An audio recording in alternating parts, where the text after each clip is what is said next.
நியூஸ்7 தமிழ் நேயர்களுக்கு வணக்கம். கேள்வி நேரம் நிகழ்ச்சியில் உங்களை சந்திப்பதில் மகிழ்ச்சி. இன்றைய கேள்வி நேரத்திற்கான களம் 234 சட்டமன்ற தொகுதிகள் மக்கள் கணக்கு என்ன அப்படிங்கிற புள்ளியில தான் விவாதத்தை நகர்த்த போறோம். கருத்துரையாளர்களை அறிமுகப்படுத்தி விடலாம். திமுகவிலிருந்து திரு ராஜா தமிழ்மாறன் இணைய இருக்கிறார். பாஜகவிலிருந்து திரு தூத்துக்குடி செல்வம், அரசியல் விமர்சகர் திரு பாண்டியன், மூத்த பத்திரிகையாளர் திரு ஜென்ராம், வலதுசாரி ஆதரவாளர் திரு ரமேஷ் சேதுராமன். அனைவருக்கும் வணக்கம். ஜென்ராம் சார், உங்ககிட்ட இருந்து தொடங்குறேன். நேற்றைக்கு அடுத்து திராவிட மாடல் வெர்ஷன் லோடிங்னு முதலமைச்சர் பேச, எதிர்க்கட்சி தலைவர் ஏடிஎம்கே வெர்ஷன்னு பேசினதும், இன்றைக்கு முதலமைச்சர் 234 சட்டமன்ற தொகுதிகள்லையும் ஜெயிச்சாலும் ஆச்சரியப்படுவதற்கில்லை அப்படின்னு பேசக்கூடியதும் எப்படியான ஒன்றாக பார்க்கப்படுகிறது? கிரவுண்ட் என்னவாக இருக்கிறது? முதலமைச்சருடைய இந்த ஸ்பீச்சை எப்படி பார்க்கணும்? எதிர்கட்சிகள் வைக்கக்கூடியது திமுகவை அகற்ற வேண்டும். அது இன்றைக்கு நயினார் குறிப்பிட்டதா இருக்கட்டும், அதிமுகவா இருக்கட்டும், எல்லாருமே திமுக ஆட்சியை அகற்ற வேண்டும்னு பேசுறதும், 234 ஜெயிப்போன்னு 200 இப்ப 234க்கு முதலமைச்சர் இலக்கை வைப்பதும் எப்படியான ஒன்று? 200 இடங்கள்ல வெற்றி பெற வேண்டும்னு ஆரம்பத்துல சொன்னதை தான் அவர் எல்லா இடங்கள்லயும் சொல்லிட்டு இருக்கிறாரு.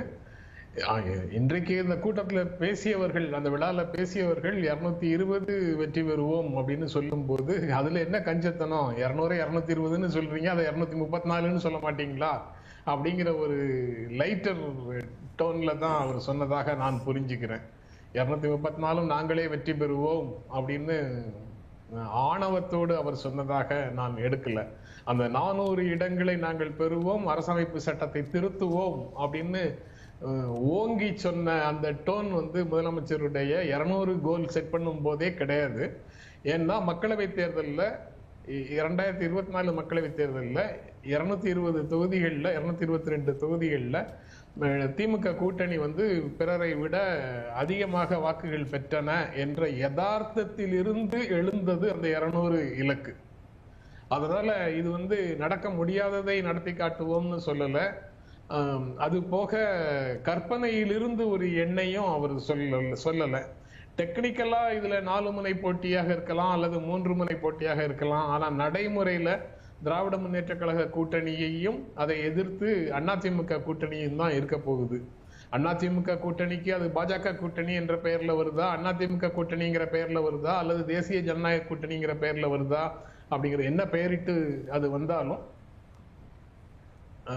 என்ன பெயரிட்டு அழைத்தாலும் ரோஜா ரோஜா தான் சொல்ற மாதிரி அது எப்படி சொல்லி வந்தாலும் அதிமுக தான் அந்த கூட்டணி, அந்த அதிமுக கூட்டணின்னு சொல்றதுதான் சரி. அதிமுக கூட்டணி, திமுகவை எதிர்த்து அதிமுக கூட்டணி தான் களத்துல இருக்கும். மீதி 2 கூட்டணியோ அல்லது 2 கட்சிகளோ ஒரு கட்சியோ அவங்க அவங்களுடைய வாக்குகளை அவர்கள் பெறுவார்கள். ஆனா இந்த first past the post system எலெக்ஷன்ல வெற்றி பெறக்கூடிய முதல் 2 இடங்களுக்கு அவங்க வருவாங்கன்னு நான் நம்பல. அதனால அந்த 2 பேரையும் நான் ஒதுக்கிட்டு இந்த 2 கூட்டணிகளை பற்றி மட்டும் பேசலாம்னு நினைக்கிறேன். அந்த வகையில தலைவர்களில் உயரமான தலைவர், அதாவது கம்பேர் பண்ணுனா இப்ப இருக்கக்கூடிய தலைவர், அந்த 2 கூட்டணிகள் இருக்கக்கூடிய தலைவர்களையும் கம்பேர் பண்ணுனா மு.க. ஸ்டாலினுடைய உயரம் அதிகமாக இருக்கு அப்படின்னு நினைக்கிறேன். அவர் தான் மக்களால பெரிதும் நேசிக்கப்படக்கூடியவராகவும் இருக்கிறாரு. இன்னொரு, அதாவது மு.க. ஸ்டாலின் திமுகவுக்கு பொறுப்பேற்றதற்கு பிறகு நடந்த அனைத்து தேர்தல்களிலும் வெற்றி பெற்றவராக இருக்கிறார். அதே சமயத்துல எதிரணியில தலைவராக இருக்கக்கூடியவர் கட்சியினுடைய பொதுச் செயலாளராக பொறுப்பேற்றதற்கு பிறகு அல்லது முதலமைச்சராக பொறுப்பேற்றதற்கு பிறகு அதிமுக சந்தித்த அனைத்து தேர்தல்களிலும் தோல்வியடைந்தவராக இருக்கிறார். இது தவிரவும் கொள்கை உறுதியிலையும் மாநில உரிமைகளுக்காக போராடக்கூடிய தன்மையிலும் மு.க. ஸ்டாலினே மக்களுடைய மனதில் நிறைந்து இருக்கிறார் அப்படிங்கிறதையும் பார்க்கணும். அது தலைவர்களுக்கு இடையில உண்டான ஒப்பீட்டுல மு.க. ஸ்டாலின் மேலோங்கி இருக்கிறாரு. அதனால மக்கள் அவருக்கு வாக்களிப்பதற்கான வாய்ப்பே ரொம்ப அதிகம். கூட்டணியினுடைய அரசியல் தன்மை, கூட்டணியினுடைய ஒற்றுமை, நீண்ட காலமாக அவர்கள் எப்படி இருக்கிறார்கள்ங்கிறத கம்பேர் பண்ணி மக்கள் பார்த்தாங்கன்னா 2018 இருந்து திராவிட முன்னேற்ற கழக கூட்டணியில அந்த கூட்டணி உறுதியாக 2019, 2021, 2024 3 முக்கியமான பொது தேர்தல்களில் தொடர் வெற்றிகளை பெற்றுக் கொண்டிருக்கக்கூடிய கூட்டணியாக இருக்குது. தொடர் வெற்றிகள் என்பதற்கு பொருள் மக்களுடைய நம்பிக்கையை தொடர்ந்து பெற்றுக் கொண்டிருக்கிறார்கள்னு பொருள். அதே வகையில 2026 இருப்பதற்கான 2026க்கான வாய்ப்பும் அப்படியே இருக்கிறதா? ஏன்னா நீங்க சொல்ற அந்த தொடர் வெற்றிகள்ல அவங்க எதிர்க்கட்சியாக, அதாவது சட்டமன்றத்திற்கு எதிர்க்கட்சியாக இருந்த தேர்தல், நாடாளுமன்றத்திற்கு எதிர்க்கட்சியாகவும் ஆளுங்கட்சியா சந்தித்த தேர்தல், இரண்டையும் நாடாளுமன்ற தேர்தல்ல பார்த்துட்டாங்க. அப்ப சட்டமன்றத்திலையும் அதே மாதிரி இப்ப ஆளும் கட்சியாக இருந்தே அடுத்த முறை வெற்றி பெறுவதற்கான வாய்ப்புகள், கிரவுண்ட் ரிப்போர்ட் அப்படியான சூழல் இருக்கு அப்படின்னு நீங்க பார்க்கிறீங்களா? எதிர்க்கட்சியாக இருக்கும்போது மு.க. ஸ்டாலின் தலைமை சோதித்து அறியப்படாத ஒரு நிலையில இருந்தது. அதனால அப்போது சந்தேகம் இருக்கலாம், அந்த தலைமை மீது மக்களுக்கு சந்தேகம் இருக்கலாம். ஆனா 2021 வெற்றி பெற்று முதலமைச்சராக அவர் ஆனதற்கு பிறகு அவருடைய தலைமை தொடர் வெற்றியை கட்சிக்கும் கூட்டணிக்கும் பெற்றுத் தருகின்ற தலைவர் என்ற பெயரோடு அவருடைய ஆட்சி மக்களுக்கு பல்வேறு நலத்திட்டங்களை கொண்டு சேர்த்திருக்கிறது. அந்த நலத்திட்டங்கள் காரணமாக மக்கள் பலனடைந்து கொண்டிருக்கிறார்கள் அப்படிங்கிறதும் ரொம்ப முக்கியமானது. கிட்டத்தட்ட வாக்காளர்களில் அல்லது மக்களில் பாதி பிரிவினராக இருக்கக்கூடிய பெண்களுடைய நலன் முன்னேறுவதற்காக வாக்குறுதிகள் கொடுத்தது எல்லாத்தையும் நிறைவேற்றிட்டாங்களான்னு பேசலாம் மற்றவங்க. ஆனா கொடுக்காத வாக்குறுதியை முதல் கையெழுத்திலேயே செயல்படுத்தியவர்னு நான் அவரை பார்க்கிறேன். விடியல் பயணம் ஒரு முக்கியமான திட்டம். அதற்கு பிறகு மகளிர் உரிமை தொகை இன்னொரு முக்கியமான திட்டம். பெண்களுடைய அந்த கல்லூரியில, அரசு பள்ளியில படித்து கல்லூரிக்கு போகக்கூடியவர்கள் புதுமை பெண், அப்புறம் ஆண்கள்ல தமிழ் புதல்வன், அதுக்கப்புறம் இருபாலருக்கும் கேரியர் கைட்லைன்ஸுக்காக நான் முதல்வன் போன்ற பல்வேறு திட்டங்கள் அடித்தளத்திலிருந்து வளர்ந்து வருகின்ற சமூகத்தை சார்ந்தவர்களுக்கு மிகப்பெரிய அளவில் உதவி செய்து கொண்டிருக்கிறது. அது பழைய வாக்கு கணக்குகளை எல்லாம் தலைகீழாக புரட்டி போட்டு கொண்டிருக்கிறது. அதனால மக்கள் கணக்கு மு.க. ஸ்டாலினுக்கு ஆதரவாகவே இருக்கும். வாக்குகள் பெருமளவு பிரிந்து செல்லக்கூடிய ஒரு சூழல்ல எனக்கு அதுதான் கேள்வி. இப்ப மும்முனை போட்டியாகவோ அல்லது நீங்க சொன்னீங்க டிஎம்கே வர்சஸ் அது ஏடிஎம்கேவா இருக்க போதா, என்டிஏ கூட்டணியா இருக்க போதா, இப்படிதான் தேர்தல் களம் இருக்கும் அப்படின்னு. ஆனால் மும்முனை போட்டியாகவோ 4 முனை போட்டியாகவோ இப்ப விஜயுடைய ஃபேக்டர், நாம் தமிழர் கட்சி இப்படியா போகும்பொழுது எல்லோரும் திமுக எதிர்ப்பு அப்படின்னு முன்வைக்கும் போது வாக்குகள் சிதறுவது யாருக்கு சாதகம் அப்படின்ற ஒரு கேள்வி வரும் பொழுது 234 இலக்கை எப்படி அடைவார்கள்? திமுகவுக்கு எதிரான வாக்குகள் சிதறுகின்றன அப்படின்னா 234 எளிதாக அடையலாம்னு நான் நினைக்கிறேன். அதாவது பழைய கதை ஒண்ணு சொல்லுவாங்கல்ல,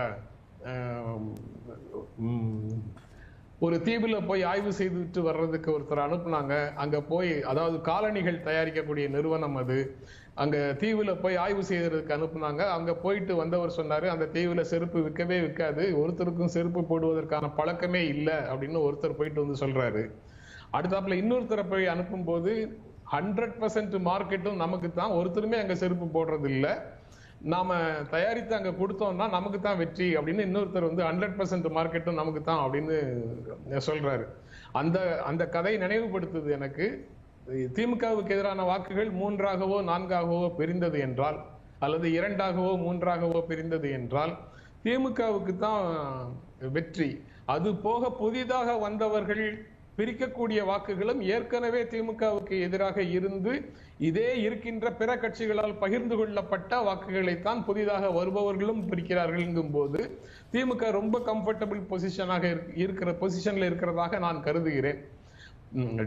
இப்படி தொடர்ந்து ஒவ்வொரு இடத்துலயும் சொல்லும் போது லேசா பிற நண்பர்கள் என் இடத்துல சுட்டி காட்டுறாங்க, அப்படி தொடர்ந்து பேசாதீங்க, அது திமுக தொண்டர்களுக்கு ஒரு மெத்தன உணர்வை கொடுத்து விடக் கூடாது அப்படின்னு என்கிட்ட சில நண்பர்கள் சொல்றாங்க. பட் அது திமுக பார்த்து கொள்ள வேண்டிய பிரச்சனை. அதை பற்றி எனக்கு ஒன்றும் கவலை இல்லை. அது திமுக தொண்டர்களை சோர்வடையாமல் பார்த்து கொள்ளும் அப்படின்னு நான் நினைக்கிறேன். ஆனா மக்களுடைய உணர்வுங்கிறது திமுகவுக்கு சாதகமாக இருக்கு. அதை என்கேஷ் பண்றது திமுகங்கிற கட்சியினுடைய எதிர்க்கட்சிகள் வைக்கக்கூடிய அஜந்தா, அவர்கள் வைக்கக்கூடிய விமர்சனங்கள், இன்றைக்கு முதலமைச்சர் அட்ரஸ் பண்ணியிருக்கிறாரு, அனைத்து வாக்குறுதிகளும் நிறைவேற்றப்படும் சொல்றாரு. ஆனால் இன்னும் வாக்குறுதிகள் நிறைவேற்றப்படலன்னு சொல்றது, சட்டம் ஒழுங்கு முன்வைத்து வைக்கக்கூடிய விமர்சனங்கள், இப்படி எதிர்க்கட்சிகள் ஒரு அஜெண்டா செட் பண்ணுவாங்க. அதை கேம்பெயின் ரன் பண்ணும் பொழுது அதுதான் அவங்களோட பிரதான பேசுபொருளா இருக்கும். அப்ப அதை எதிர்கொள்ள ஆளும் கட்சிக்கான இருக்கக்கூடிய ஆன்டி இன்கம்பன்சி அதிருப்திகள் அப்படிங்கிறத எப்படி எதிர்கொள்வார்கள்? ஆன்டி இன்கம்பன்சின்னு சொல்றீங்கல்ல, இந்த ஆட்சி செயல்படாமல் இருந்தால் வரக்கூடிய உணர்வு தானே அது ஆட்சிக்கு எதிரான உணர்வுங்கிறது. ஆட்சி செயல்பட தவறியதால் வரணும் அல்லது தவறாக செயல்பட்டதால் வரணும். இந்த இரண்டையும் எடுத்து பார்த்துட்டீங்கன்னா, ஒரு சில விஷயங்களை செயல்படுத்த முடியாமல் இருந்தது என்றால் அதற்கு முழு முதற் காரணமும் ஒன்றிய அரசு தான் அப்படிங்கிறது அவருக்கு முதலமைச்சர் நேற்று பேசியதிலிருந்தே தெரியுது. அதாவது மேலே பாம்பு, கீழே நரிகள், தாவினால் அகழி, ஓடினால் தடுப்பு சுவர், ஒரு பக்கம் ஒன்றிய அரசு, ஒரு பக்கம் ஆளுநர் அப்படின்னு சொல்லி இருக்கக்கூடிய தடைகள் எல்லாவற்றையும் தாண்டி தான் நம்மளுடைய திட்டங்களை செயல்படுத்தி இருக்கிறோம், சாதனைகளை செய்திருக்கிறோம் அப்படின்னு சொல்றாருல்ல. அதுதான் ரொம்ப சிக்னிபிகண்டா பார்க்கக்கூடிய ஒரு விஷயம். சொல்லாமல் செய்த இன்னொரு பெரிய சாதனை ஆளுநருடைய அதிகாரம் என்ன அப்படிங்கிறத வரையறுத்து வாங்கியது. எல்லா நண்பர்களும் தொலைக்காட்சியில பேச வந்த வேறு சில நண்பர்கள் என்ன சொல்லிட்டு இருந்தாங்க, அங்கு குறிப்பிட்ட பீரியடை டிஃபைன் பண்ணலன்னா என்ன அர்த்தம், அவர் எவ்வளவு நாள் வேண்டுமானாலும் வச்சிருக்கலாம் அப்படின்னு அரசமைப்பு சட்டத்தை கேலி செய்து சிரித்து கொண்டிருந்ததையெல்லாம் நம்ம பார்த்தோம். அது எல்லாத்தையும் இப்ப யாரு வாங்கி இருக்கிறது டிஃபைன் பண்ணி? உச்ச நீதிமன்றத்தில இருந்து மு.க. ஸ்டாலின் தான் வாங்கி இருக்கிறாரு, தமிழ்நாடு அரசு தான் வாங்கி இருக்குது. அது போல நிறைய விஷயங்களை சொல்றதோட நீங்க பல ஆளும் கட்சிக்கு எதிராக, மாநிலத்தை ஆளும் கட்சிக்கு எதிரான நேரேட்டிவ் எல்லாம் சொன்னீங்கல்ல, அதே மாதிரி இவங்களும் தான் கவுண்டரை செட் பண்ணுவாங்க. இப்போது தமிழ்நாட்டுல நீட்டுக்கு ஆதரவாக பேசக்கூடியவர்கள் யார்? தமிழ்நாட்டினுடைய உணர்வுகளுக்கும் தேவைகளுக்கும் எதிராக நீட்டுக்கு ஆதரவாக பேசக்கூடியவர்கள் யார்? தமிழ்நாட்டின் உணர்வுகளுக்கு எதிராக மும்மொழி கொள்கையை ஆதரித்து பேசக்கூடியவர்கள் யார்? இந்தி திணிப்பை ஆதரித்து பேசக்கூடியவர்கள் யார்? அப்படி பேசுபவர்களை எதிர்த்து பேசுவதற்கு துணிச்சல் இல்லாமல் அவற்றை மௌனமாக தலையாட்டி கேட்டுக்கொண்டிருப்பவர்கள் யார்? 39 இடங்களுக்கு மேலே 39 இடங்கள் குறையாதுன்னு ஒரு வாக்குறுதியை கொடுத்து அதோட தன்னை நிறுத்திக் கொள்பவர்கள் யார்? பொலிட்டிக்கல் ரெப்ரசன்டேஷன் பெர்சன்டேஜ் மாறாமல் இருக்கணுங்கிற கோரிக்கைக்கு வராம 39ஓடு நிறுத்திக் கொள்ள வேண்டும்னு சொல்றவங்க யாரு? இது எல்லாமே மக்களுக்கு தெரியும். மக்களிடம் திமுகவும் எடுத்து செல்லும், திமுக கூட்டணியும் எடுத்து செல்லும். அதனால ஆட்சிக்கு எதிரான உணர்வு இது லோக்சபா எலெக்ஷன் இல்ல, அதனால மோடிக்கு எதிரான உணர்வு இங்க எடுபடாது அப்படின்னு பல்வேறு நேரேட்டிவ பல்வேறு நண்பர்கள் முன்வைத்துக் கொண்டிருக்கிறார்கள். ஆனா அந்த அனைத்து பிரச்சாரமும் மக்களால் நிராகரிக்கப்படும். திமுகவுக்கு மக்கள் வாக்களிப்பார்கள். அதுதான் மக்களுடைய கணக்குன்னு நான் நினைக்கிறேன். பேசுவோம். தூத்துக்குடி செல்வம், எப்படி திமுக ஆட்சியை அகற்ற போகிறீர்கள், அகற்ற வேண்டும் அப்படிங்கிறது தான் நீங்க தொடர்ந்து சொல்லக்கூடியது. 234 ஜெயிப்போம் அப்படின்னு முதலமைச்சர் ஒரு பக்கம் சொல்கிறார், நீங்கள் திமுக ஆட்சியை அகற்ற போகிறோம்னு முழக்கத்தை வைக்கிறீங்க. எப்படி செய்ய போறீங்க? அதற்கான வியூகம் என்ன? நியூஸ் 7 தொலைக்காட்சி நிறுவனத்திற்கு, நெறியாளர் சகோதரிக்கு, என்னுடைய சக பங்கேற்பாளர்களுக்கு, தொழில்நுட்ப கலைஞர்களுக்கு வணக்கம். அதாவதுமா, எனக்கு முன்னாலே பேசிய அண்ணன் ஜென்ராம் அவர்கள், மரியாதைக்குரிய அண்ணன் ஜென்ராம் அவர்கள் சொன்னாங்க, இது எந்த கூட்டணி எப்படி அமையும் எதிர்வரிசையிலன்னு சொன்னாங்க. அதுல கொஞ்சம் கூட சந்தேகம் வேண்டாம். தேசிய ஜனநாயக கூட்டணி அதிமுக தலைமையில் அமைந்திருக்கிறது. அதிமுக தலைமையில் தேசிய ஜனநாயக கூட்டணி, அதுல எந்த குழப்பமும் எங்களுக்கு இல்லை. ஒண்ணு. ரெண்டாவது, இந்த ஆட்சி எப்படி அகற்றுவது? கொஞ்சம் எக்கோ அடிக்குமா? கொஞ்சம் சொல்லிருக்கேன். இந்த ஆட்சி எப்படி அகற்றுவது, அது சாத்தியமா அப்படின்லாம் கேட்டாங்க. நான் அரசியல்ல நாம எல்லா நிகழ்ச்சிகள்லயும் பேசியிருக்கோம். ஒரு நாள் இரவு என்பது நீண்ட தூரம், நீண்ட பயணம்.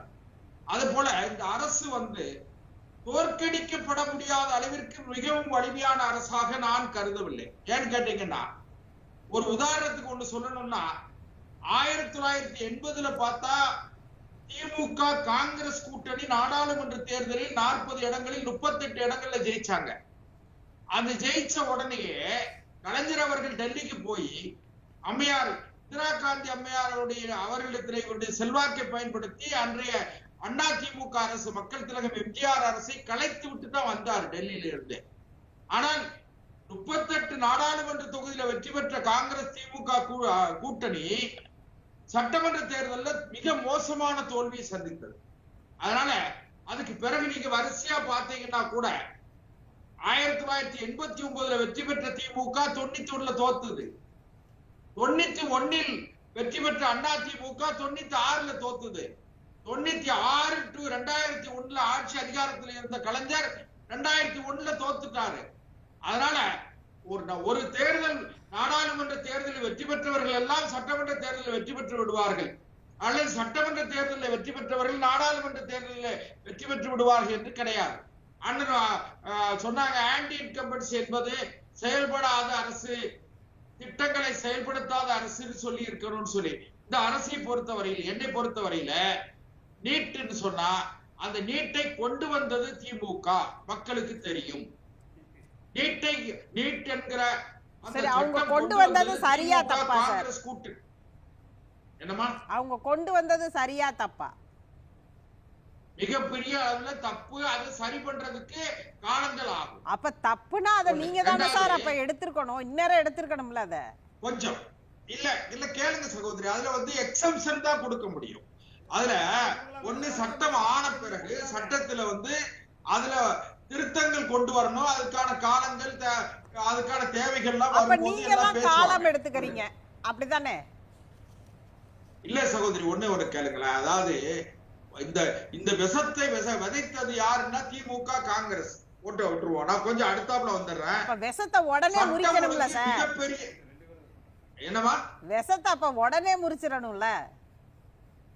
இல்ல விஷம் வந்து பெரிய கால தாழ்த்தனமா ஏறிடுமே. இல்ல அதெல்லாம் ஒண்ணு இல்ல.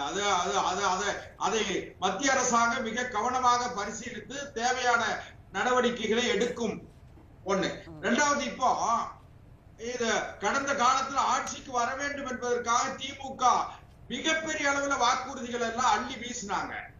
அதாவது பழைய ஓய்வூதிய திட்டத்தை கொண்டு வருவேன்னு சொன்னாங்க, அது இன்னைக்கு வரைக்கும் நிறைவேற்றப்படல. அது ஆசிரியர்கள் போராட்டம் ஒரு பக்கத்துல, அரசு ஊழியர்கள் போராட்டம், அது போலவே வந்து அடிநிலையில கீழ்நிலை ஊழியர்களாக இருக்கிற அனைவரும் போராட்ட களத்துல இருக்காங்க. சரி. இரண்டாவது, சாராய ஊழல், சாராய சாவு. இன்றைக்கு இந்த அரசு ஊழலின் பிடியில் சிக்கி இருக்கு.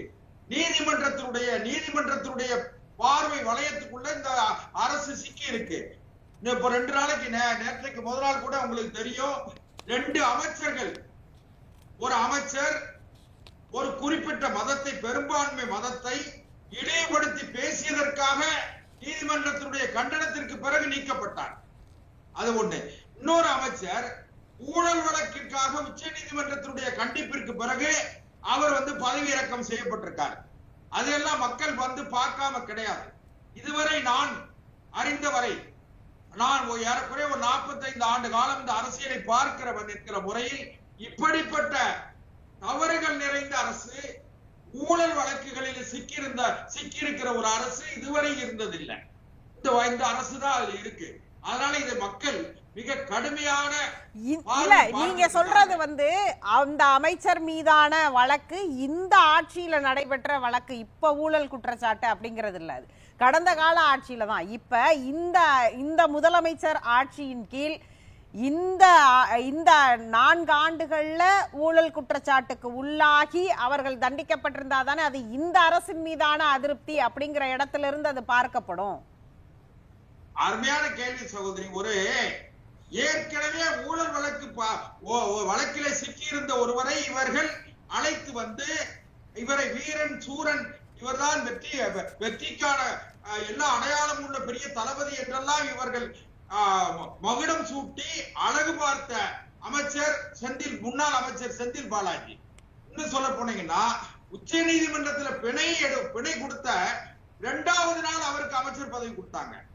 அதை நீங்க கவனிக்கணும். 2வது நாளே அதுல ஒரு லீகலா ஒரு கேள்வியும் இருக்குதானே. அவர் வந்து ராஜினாமா பண்ணினார், வேற ஒரு அமைச்சர் உள்ளாக்கிட்டாங்க. ஆனால் உச்ச நீதிமன்ற வழக்கு, இதே PMLA ஆக்ட், இதெல்லாம் கணக்கில் கொண்டால் ஹேமந்த் சோரன் மீண்டும் இப்ப முதலமைச்சர், அவரும் தான் பதவி இழந்தார். அதன் பிறகு மீண்டும் வந்து சிறைக்கு போனாரு, ஜாமீன்ல வந்தாரு, இப்ப ஜாமீன்ல இருக்கிறாரு. அவர் ஹேமந்த் சோரன் வந்து தொடர்ந்து இப்பொழுது வந்து PMLA ஆக்ட் ஜாமீன்ல தான் இருக்கிறாரு அவரும். ஆனா அவருக்கு பொருந்தக்கூடிய ஒன்றாக இருக்கு இல்லையா, அவர் முதலமைச்சராக தொடர்கிறார் இல்லையா, அப்ப அந்த கேள்வி எழத்தானே செய்யும்.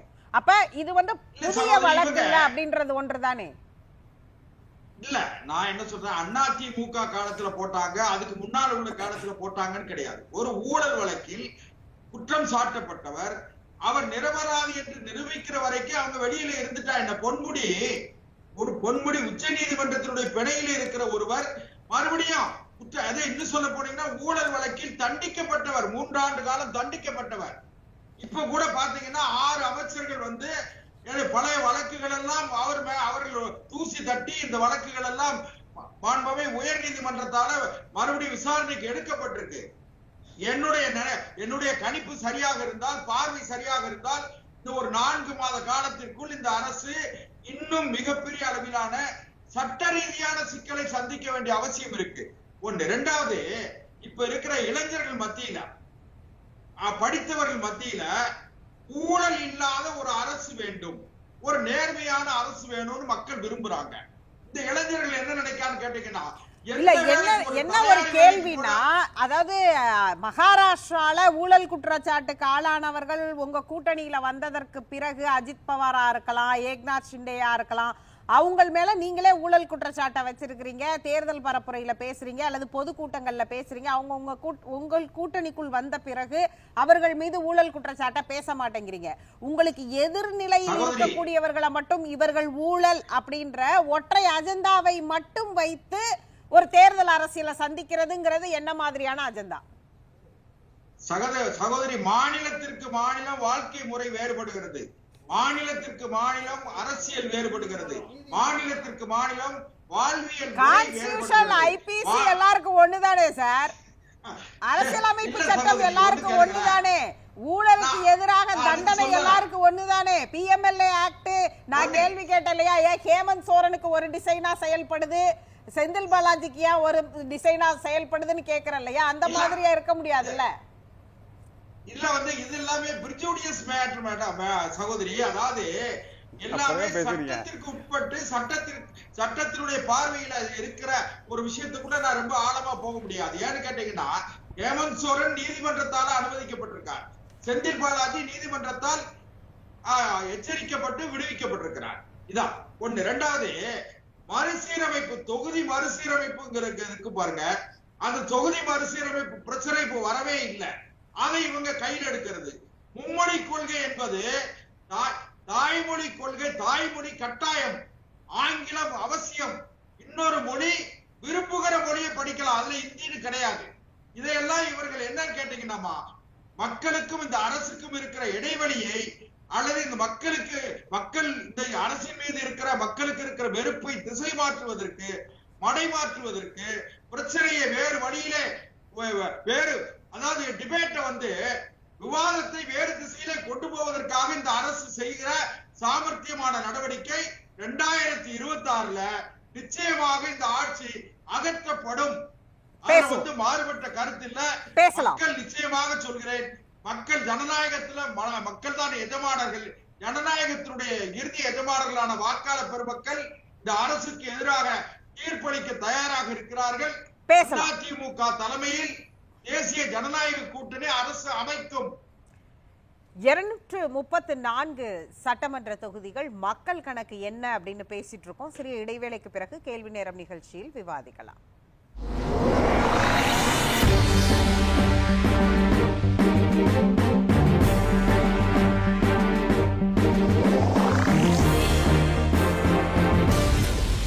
நாங்க கிடையாது. அப்ப ஆளுங்கட்சி, இப்ப ஜனாதிபதியாக கூட ஆக்குவோம். இந்த கடன் வசதி ஏடிஎம்கேல என்ன ஆஃபர் கொடுப்பாங்கங்கறத பாப்பாங்க. தான் கூட்டணியை தவிர இல்ல தன்னுடைய எம்பி பதவி அடுத்து தக்க வைத்துக் கொள்வதற்கு என்ன செய்வார்? இது வந்து ஒரு தண்டனையாக பார்க்கப்படணுமா? ரொம்ப வெளிப்படையா சொல்லணும்னா, நம்ம காலாகாலமே நம்ம வஞ்சிக்கப்பட்டவர்கள். ஹிந்தி கத்து கொடுக்கப்படுதா இல்லையா? இருமொழி கொள்கையில படிச்சே எங்க பிள்ளைங்க நல்லா வளர்ந்துருக்குங்கிறாங்க. யார் அந்த தியாகி? இன்ன வரைக்கும் அது ஒரு கேள்வி இருக்கு. 1000 கோடி ஊழல் குடியரசு தத்துவத்திற்கும் எதிரான ஒட்டுமொத்த இந்தியாவுக்கு ஆபத்து வந்துருமோன்ற பயம் இருக்காங்க. இதை மத்திய அரசு எப்படி கையாளும்? கமிஷன் தான் இதை முடிவு பண்ணும். ஆளுங்கட்சி எதிர்கட்சி அப்படின்னு பார்க்கும்போது அவர்களுடைய எதிரியை காயின் பண்ணாங்களா இல்லையா? சரி, இப்ப ஆஃபர் இல்லாம எப்படி சார் அதிமுகக்குள்ள வருவார்? அப்போ இந்த இத்து போன சட்டத்தை நிறைவேற்றவே முடியாதுன்னு தெரியும். முழுக்க அரசியல் படுத்தப்பட்டு ஒரு அரசியல் கட்டமைச்சிருக்கீங்க. அது தவறு. நம்பிக்கை உருவாக்கணுங்கிறதா எல்லாருடைய கேள்வி. கேள்வி நேரம் தினமும் இரவு 7 மணிக்கு. விளம்பர அரசியல் பண்றதா நாங்க கிடையாது. அப்ப ஆளுங்கட்சி இப்ப ஜனாதிபதியாக கூட ஆக்குவோம். இந்த கடன் வசதி ஏடிஎம் கிளந்து என்ன ஆஃபர் கொடுப்பாங்கிறேன் பார்ப்பாங்க. தான் கூட்டணியை தவிர இல்ல தன்னுடைய எம்பி பதவி அடுத்து தக்க வைத்துக் கொள்வதற்கு என்ன செய்வார்? இது ஒரு தண்டனையாக பார்க்கப்படணுமா? ரொம்ப வெளிப்படையா சொல்லணும்னா நம்ம காலாகாலமே நம்ம வஞ்சிக்கப்பட்டவர்கள். ஹிந்தி கத்துக் கொடுக்கப்படுதா இல்லையா? இருமொழி கொள்கையில படிச்சே எங்க பிள்ளைங்க நல்லா வளர்ந்துருக்குங்கிறாங்க. யார் அந்த தியாகி? இன்ன வரைக்கும் அது ஒரு கேள்வி இருக்கு. 1000 கோடி ஊழல். குடியரசு தத்துவத்திற்கும் எதிரான ஒட்டுமொத்த இந்தியாவுக்கு ஆபத்து வந்துருமோன்ற பயம் இருக்காங்க. இதை மத்திய அரசு எப்படி கையாளும்? கமிஷன் தான் இதை முடிவு பண்ணும். ஆளுங்கட்சி எதிர்கட்சி அப்படின்னு பார்க்கும்போது அவர்களுடைய எதிரியை காயின் பண்ணாங்களா இல்லையா? சரி, இப்ப ஆஃபர் இல்லாம எப்படி சார் அதிமுகக்குள்ள வருவார்? அப்போ இந்த இத்து போன சட்டத்தை நிறைவேற்றவே முடியாதுன்னு தெரியும். முழுக்க அரசியல் படுத்தப்பட்டு ஒரு அரசியல் கட்டமைச்சிருக்கீங்க. அது தவறு. நம்பிக்கை உருவாக்கணுங்கிறதா எல்லாருடைய கேள்வி. கேள்வி நேரம் தினமும் இரவு 7 மணிக்கு. விளம்பர அரசியல் பண்றதா நாங்க கிடையாது. அப்ப ஆளுங்கட்சி இப்ப ஜனாதிபதியாக கூட ஆக்குவோம். இந்த கடன் வசதி ஏடிஎம் கிளந்து என்ன ஆஃபர் கொடுப்பாங்கிறேன் பார்ப்பாங்க. தான் கூட்டணியை தவிர இல்ல தன்னுடைய எம்பி பதவி அடுத்து தக்க வைத்துக் கொள்வதற்கு என்ன செய்வார்? இது ஒரு தண்டனையாக பார்க்கப்படணுமா? ரொம்ப வெளிப்படையா சொல்லணும்னா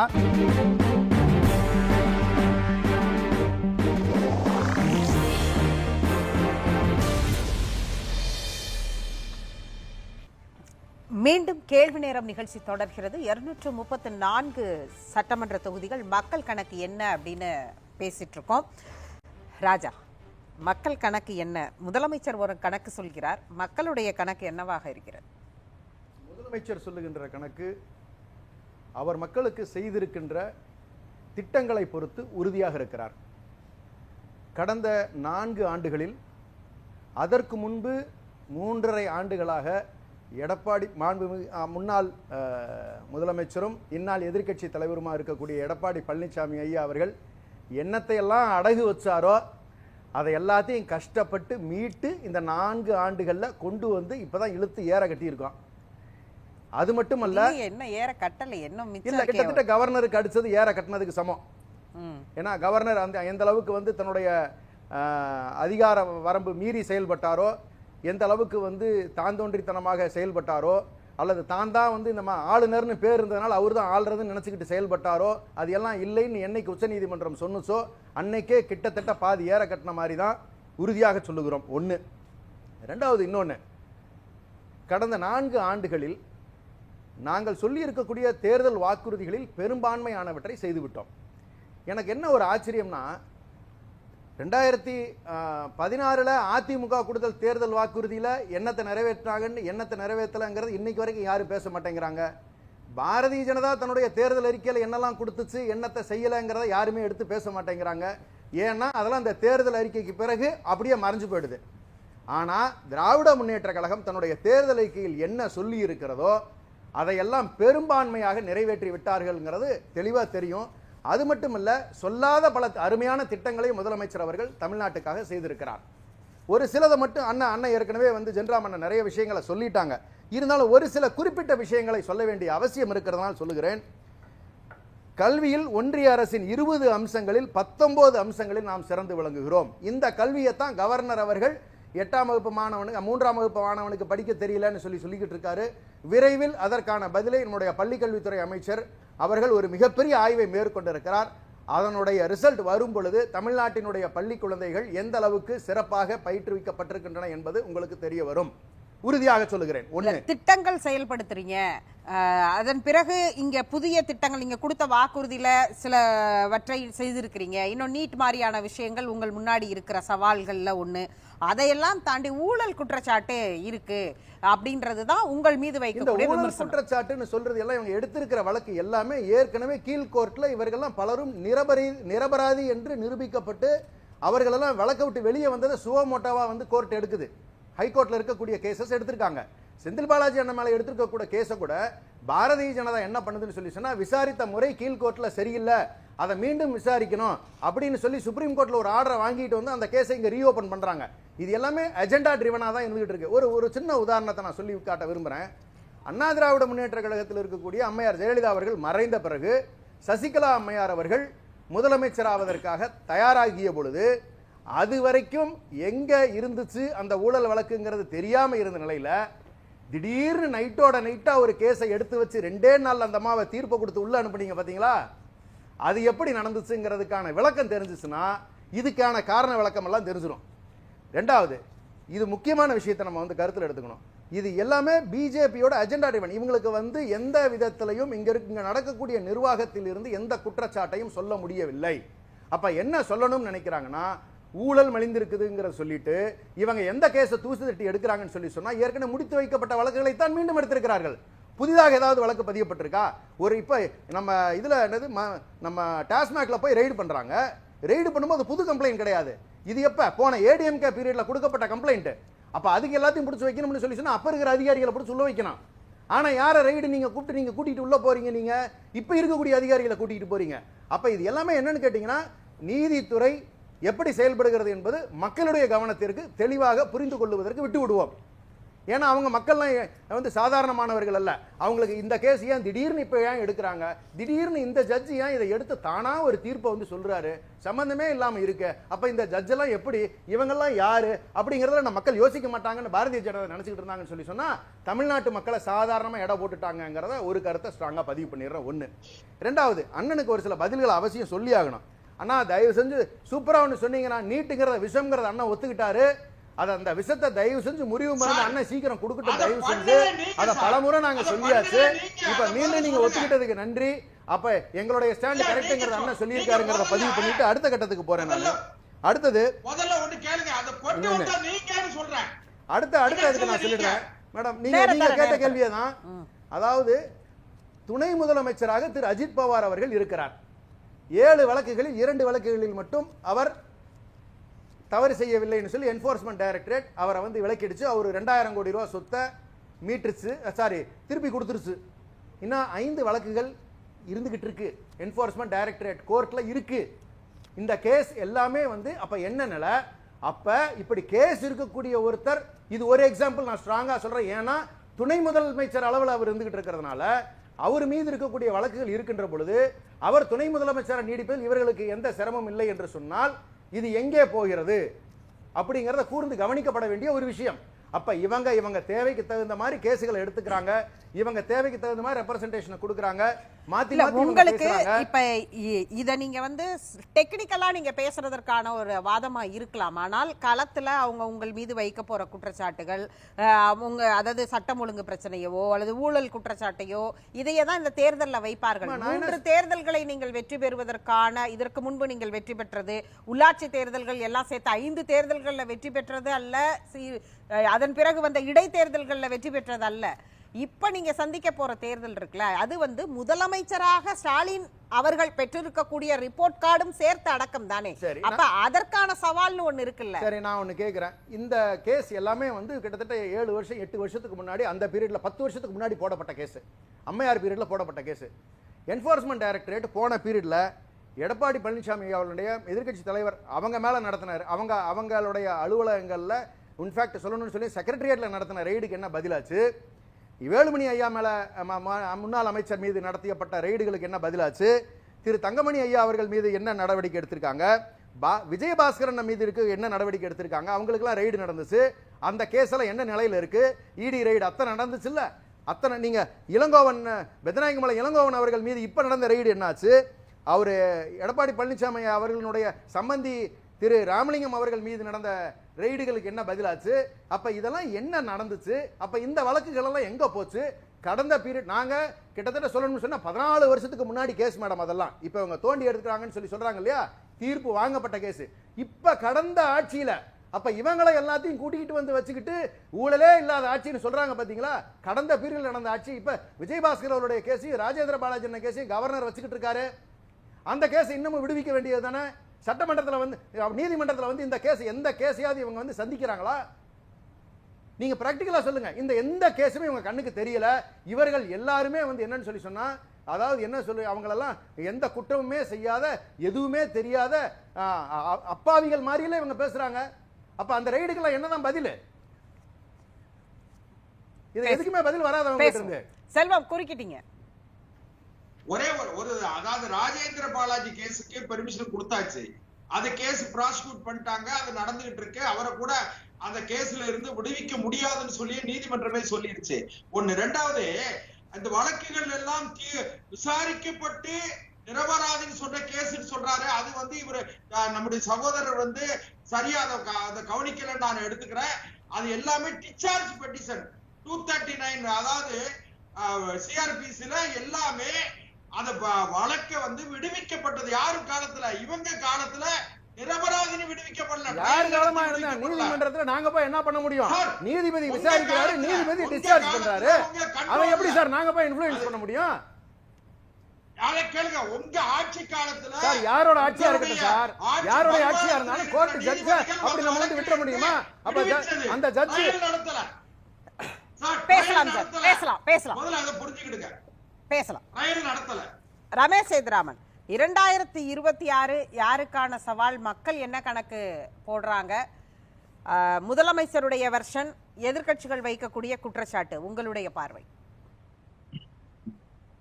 இன்னும் கரெக்டா 12 மாசத்துல பார்த்தா இந்த நேரத்துக்கு பரப்புரைகள்லாம் ரொம்ப பீக்ல இருக்கும் அப்படின்னு நமக்கு நம்ம எல்லாருக்கும் தெரியும். ஆனா அந்த பரப்புரை முன்னாடி ஆரம்பிச்சிருச்சு அப்படின்ற அளவுல பாக்குறேன். ஏன்னா நம்ம ஜென்ராம் சார் அவர்கள் பேசும்போது சொன்னாரு, எதுக்கு நம்பர்ஸ் வந்து மொத்தம் 200ன்னு சொல்லணும், நம்ம சொல்றதான் சொல்றோம், 230 சொல்லலாம் அப்படிங்கிற மாதிரி. இல்ல, ஒருத்தருக்கு ஆசைப்படுறதுக்கு ஒரு அளவே கிடையாது. அவங்க அத்தனையும் ஜெயிக்கலாம்னு சொன்னால அதுக்கு மேலேயும் கூட நம்பர் சொல்லலாங்கிறது ஒரு பாயிண்ட். அது அவங்க ஆசைப்படுறது. அதுதான் அகைன் அதை வந்து நம்ம யாரும் குறை சொல்ல முடியாது இல்லையா? அதே நேரத்துல நம்ம கவனிக்க வேண்டிய விஷயம் என்னன்னா, பொதுமக்கள் பல்ஸ்ன்றத நம்ம வந்து நியாயமா பார்க்கணும். அதுக்கு எனக்கு முன்னாடி பேசின சகோதரர் ஒருத்தர் சொன்னாரு, வந்து சொன்னதையும் செய்தார் சொல்லாததையும் செய்தார் அப்படிங்கிற விஷயங்கள்லாம் சொன்னாங்க. கரெக்ட் தான். ஒரு பக்கம் சொல்லாதது செஞ்சாங்க. என்ன இன்னி வரைக்கும் அவங்க சொன்ன வரி உயர்த்துதல் எல்லாமே இருக்கு. குறைச்சிட்டு ஏத்துறதுல இருந்து ஆரம்பிச்சு பல விஷயங்கள் நம்ம சொல்லிக்கொண்டே போகலாம். இது மட்டும் இல்லாமல் பல விஷயங்க அப்படிங்கறதையும் நீங்க கவனத்துல எடுத்துக்கணும். சொன்னதை செஞ்சாங்களா அப்படிங்கிற ஒரு கேள்வி வந்ததுன்னா, நீங்க வந்து மாசம் வந்து நமக்கு மின்சார கணக்கு எடுப்பேன்னு சொன்னாங்க. இது வரைக்கும் பண்ணல. 4 வருஷம் ஆச்சு. 5வது வருஷத்தை நோக்கி பீடு நடை போட்டுக் கொண்டு இருக்கிறோம். இது வரைக்கும் பண்ணல. பெட்ரோலோட விலையை குறைப்போம்னு சொன்னாங்க. இது வரைக்கும் பண்ணல. இந்த மாதிரி வரிசையா ஒண்ணுன்னே சொல்லிக்கொண்டே போகலாம். இது ஒரு பக்கம். இது எல்லாத்துலயுமே வந்து ஏதாவது தேவைப்பட்டா வந்து திசை மாற்றும் விதமாக எப்படி நம்ம வந்து சென்ட்ரல் கவர்மெண்ட்டை வந்து நம்ம வந்து ரொம்ப ஈஸியா ஒரு வில்லனாக சித்தரிப்பது அப்படிங்கறதையும் நல்லபடியா பண்ணாங்க அப்படிங்கறதெல்லாம் பாக்கலாம். ஆனா ஒரு லெவலுக்கு மேல மக்களுக்கு தெரிகிறது. அதனாலதான் பாத்தீங்கன்னா எப்பவுமே திமுக வந்தா அடுத்த டேர்ம் வருவாங்களா அப்படிங்கிற ஒரு மிகப்பெரிய கேள்வி இருக்கும். அவங்க ஒரு வாட்டியும் சொல்லுவாங்க அடுத்த முறையும் பயங்கரமா வின் பண்ண போறோம்பாங்க. ஆனா ரிசல்ட் என்னங்கிறது மிகப்பெரிய ஒரு கொஸ்டின். ராஜா ஒரு கேள்வி கேட்டார்ல, நீங்க சொன்னது மாதிரி அவங்க கொடுத்த வாக்குறுதி தான். இந்த வாக்குறுதி எல்லாம் நிறைவேற்றலன்னு நீங்க சொன்ன மாதிரி மின் கட்டணம் இதெல்லாம் நீங்க சுட்டி காண்பித்தீங்க இல்லையா? இந்த கேள்வி திமுகவை நோக்கி மட்டும் எழுப்பப்படுகிறது ஒவ்வொரு முறையும். இதே வந்து மத்திய அரசு வாக்குறுதிகள் கொடுத்துட்டு தான் வராங்க, அவங்க எல்லா வாக்குறுதியும் நிறைவேற்றிட்டாங்களான்னு ஒருத்தவங்களும் கேட்கறதே கிடையாது. அதிமுக கொடுக்கிற வாக்குறுதியை நிறைவேற்றிட்டான் ராஜா ஒரு கேள்வியை வைக்கிறார்ல. என்னங்க நான் என்ன கேட்கிறேன், மத்திய அரசு கேட்கறதுல கேள்வி கேட்கறதுல தப்பே கிடையாதுன்னு சொல்றேன். நான் என்ன சொல்றேன் அப்படின்னா, அது மக்கள் அதுக்கேற்ற மாதிரி எப்படி ஓட்டு போட போறாங்கிறத நம்ம பார்க்கலாம். அதனாலதான் அவங்களுக்கு ஒரு சில இடங்கள்ல வாக்கு சதவீதங்கள் ஓவராலா பாத்தீங்கன்னா நம்பர் ஆஃப் இது வந்து தனி மெஜாரிட்டி பிஜேபிக்கு 2 டேர்ம் போக 3வது டேர்ம் கிடைக்கலங்கிறதையும் நம்ம பார்க்கணும். ஒரு உதாரணத்துக்கு சொல்லணும்னா, அவங்க ரொம்ப நாளா சொல்லிட்டு இருக்காங்க நாங்க வந்து யூனிஃபார்ம் சிவில் கோட் கொண்டு வருவேன்னு சொன்னாங்க, இனி வரைக்கும் கொண்டு வரல. இந்த மாதிரி ஒவ்வொரு விஷயத்தையும் நம்ம சொல்லிக்கொண்டே போகலாம். அது ஒரு பக்கம் இருக்கட்டும். இன்னொரு பக்கம் சகோதரர் ஒருத்தர் பேசும்போது சொன்னாரு, அதாவது கோர்ட் எப்படி செயல்படுகிறதுங்கிறதுக்கு நாங்க பாக்குறோம்னு.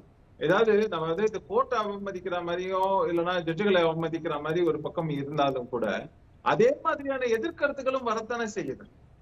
அதாவது நம்ம என்ன பாக்குறோம், நீதிமன்ற அவமதிப்புக்கு உள்ளாகும் சார். நான் செல்வம் சார் சொல்லும் போதே சொல்றேன், அது விவாதத்திற்குள்ள நாம அப்படி வைக்க முடியாது, ஓபன் டிபேட்ல நாம வைக்க முடியாது. அது கண்டெம்ட் ஆஃப் தி கோர்ட் ஆகும். அது இதை பார்த்து கொண்டிருக்கக்கூடிய அது கேஸ் டு கேஸ் நம்ம பார்க்க முடியுமே தவிர நாம பர்టిక్యులரா அப்படி பொதுவா எல்லா கேசஸும் வந்து வாங்கப்படுது தீர்ப்பு அப்படின்னு நம்ம சொல்ல முடியாது. அது கோர்ட் நீதிபதி மேலையும் நீதிமன்றத்தின் மேலான நம்பிக்கை இழக்கிறதாயிடும்.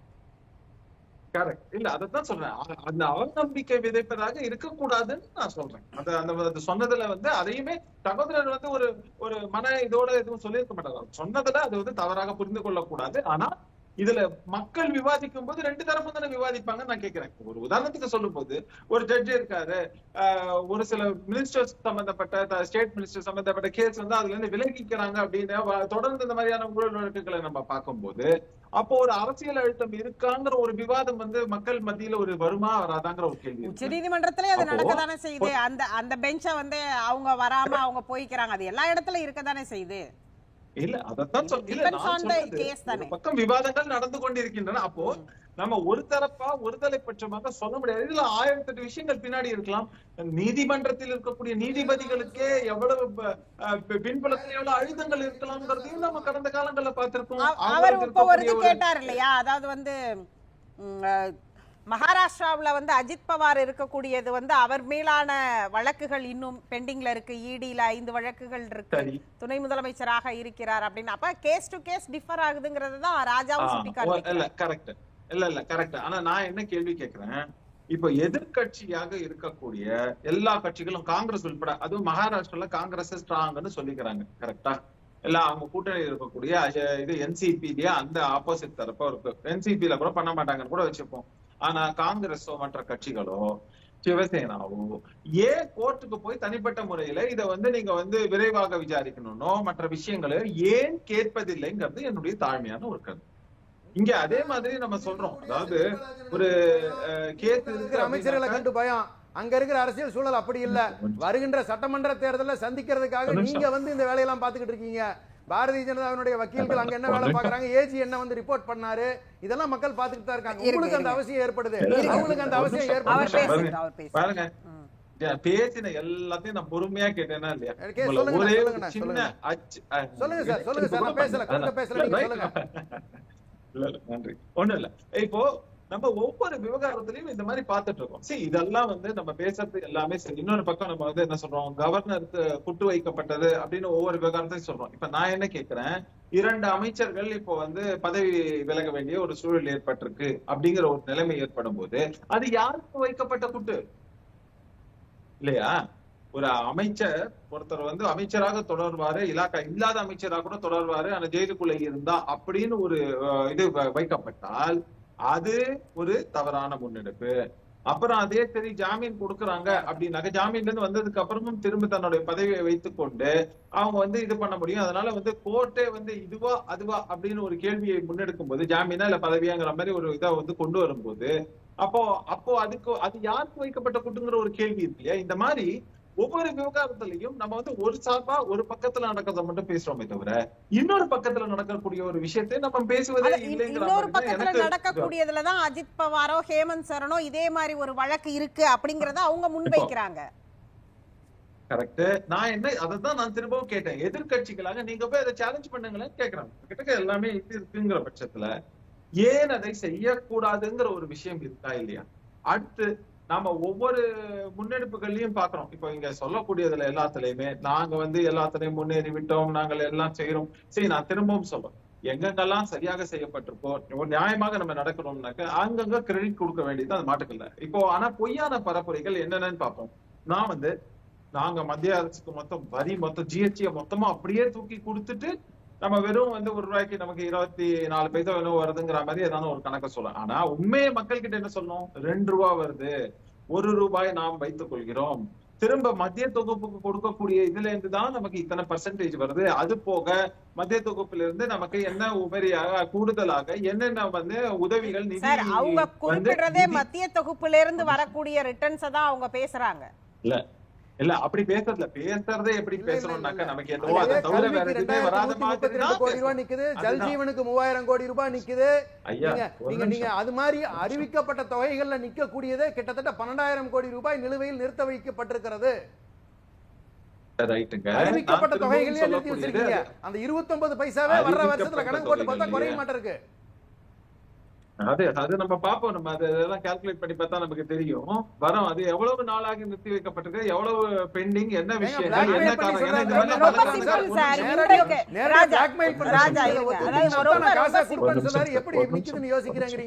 ராஜா ஒரே நிமிஷம். இல்ல ரொம்ப சிம்பிள். இன்றைக்கு இவங்க வந்து மெட்ரோ செகண்ட் ஃபேஸ்க்கு ரொம்ப நாளா கிட்டத்தட்ட ஒரு 6-7 மாதங்களாக அவங்க ஒரு கேம்பெயினே ரன் பண்றாங்க. மெட்ரோ செகண்ட் ஃபேஸ்க்கு வந்து பணம் வரல அப்படிங்கறத வந்து தொடர்ந்து முதலமைச்சர் கடிதம் எழுதினார், நாடாளுமன்றத்தில் பேசினாங்க, இங்க வந்து அவங்க தொடர்ந்து அது குறித்து பத்திரிகையாளர் சந்திப்புகள்ல எல்லாரும் பேசினாங்க. இன்றைக்கு ஒப்புதல் வந்திருக்கிறது. கிட்டத்தட்ட ஒரு 6-7 மாத காலம் அவங்களுடைய ஒரு லாங் ஸ்ட்ரெச் போராட்டத்திற்கு பிறகு இன்றைக்கு வந்து ஒரு ஒப்புதலை வாங்கியிருக்கிறாங்க அவங்க. அப்ப அவங்க அந்த ஒரு பெரிய லாங் ஸ்ட்ரெச் போராட்டம் பண்ணாம எதுவும் வரலங்கிறது தான் அவங்க பிரச்சனை. இப்ப வரவே இல்லைன்னு அவங்க சொல்லல. இப்போ நான் என்ன கேட்கிறேன், நீங்களோ நானும் தமிழ்நாடு வளரக்கூடாதுன்னு நினைப்போமாங்கிறது ஒரு கேள்வி. இப்போ லாங் ஸ்ட்ரெச் நம்ம சொல்றோம். கடந்த காலங்கள் இப்ப நம்ம வந்து ஜப்பானுடைய நிதி இது வரணும் அப்படிங்கிறதுக்காக இப்ப நம்ம எய்ம்ஸ் அப்படின்னு சொன்னாக்க என்னுடைய கேள்வி ஒண்ணுதான். கடந்த காலங்கள்ல நம்ம வந்து தொடர்ந்து என்னென்னலாம் அந்த தாமதத்திற்கான காரணங்கள் எந்தெந்த இதுல வந்து மாநில தரப்புல இருந்து என்னென்ன பண்ணிருக்காங்கன்னா பல விஷயங்கள் நமக்கு வந்ததுங்கிறது 1 by 1 பார்த்தோம். ஒரு உதாரணத்துக்கு வந்து நீங்க நில ஆர்ஜிதம் செய்து கொடுப்பதுல இருந்து ஆரம்பிச்சு இப்ப நம்ம ஏர்போர்ட்டே எடுத்துக்கங்க. இந்த மாதிரியாக ஒவ்வொரு விவகாரத்திலையும் நம்ம அங்க எங்கெங்க லேப்ஸ் இருக்குங்கிறதையும் நம்ம பார்த்தோம். ஏர்போர்ட்டுக்காவது பிரச்சனைகள் வந்துச்சு சார். எய்ம்ஸுக்கெல்லாம் எந்த பிரச்சனையும் இல்ல. நிலம் ஆர்ஜிதம் பண்ணும்போது அவங்க நிலம் எல்லாம் கொடுத்துட்டாங்க. ஆனாலும் இன்று வரை அப்படியே தான் இருக்கு. பண்ணதே டிலே இருந்ததுங்க.